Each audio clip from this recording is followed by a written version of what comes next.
The United Nations General Assembly was thrown into turmoil following a stunning address by Colombian President Gustavo Petro, who explicitly called for international criminal proceeding against U.S. President Donald Trump over recent missile strikes in the Caribbean.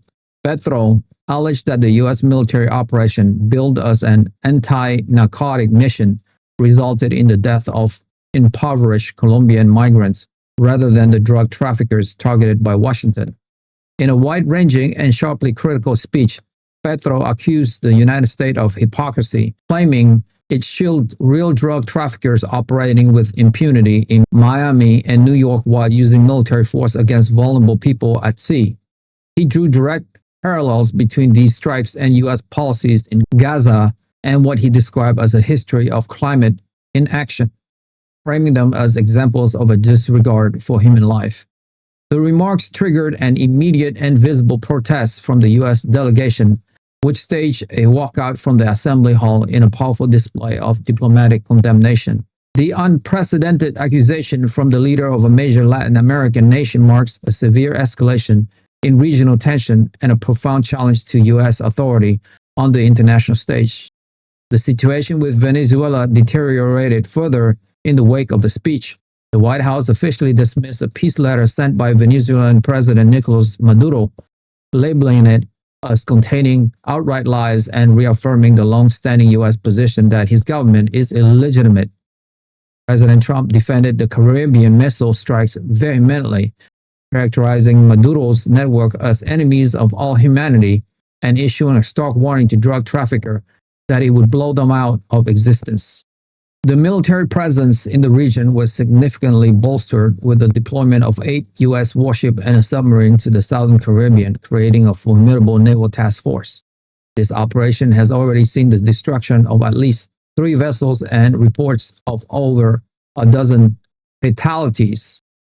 Maduro has forcefully rejected the drug trafficking allegation, calling them a pretext for aggression, and has offered to open diplomatic talk, nominating former U.S. envoy Richard Grenell as a potential channel for communication.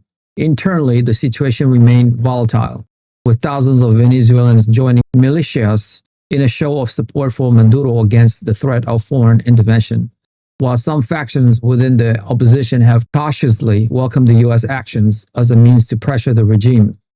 The convergence of these events, Petro's incendiary UN speech, the bolstered U.S. naval presence, and the breakdown in diplomatic communications with Caracas create a tinderbox scenario in the Caribbean and northern South America.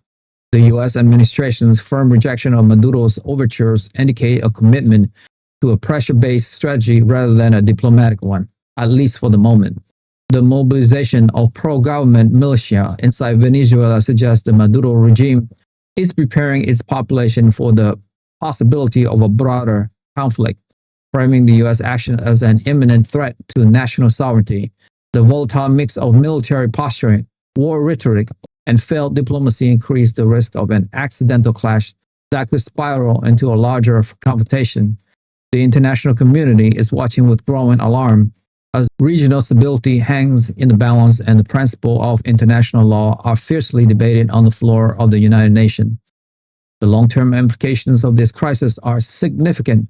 Colombia's bold stance on the Petro signals a dramatic realignment in Latin American politics, moving away from its traditional partnership with Washington and toward a more confrontational and dependent foreign policy.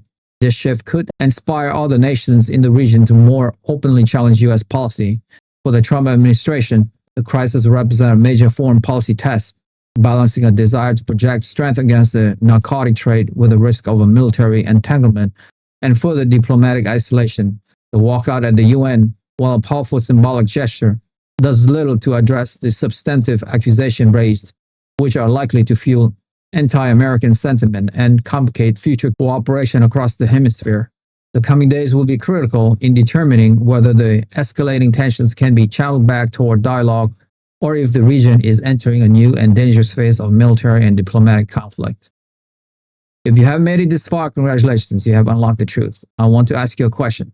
Is Latin America becoming the next flashpoint for major international confrontation? Join the debate. We want to hear your insightful opinion on where this is all heading in our community. Share your analysis and opinion in the comments below. Like the video and most importantly, subscribe. I'll see you in the next one.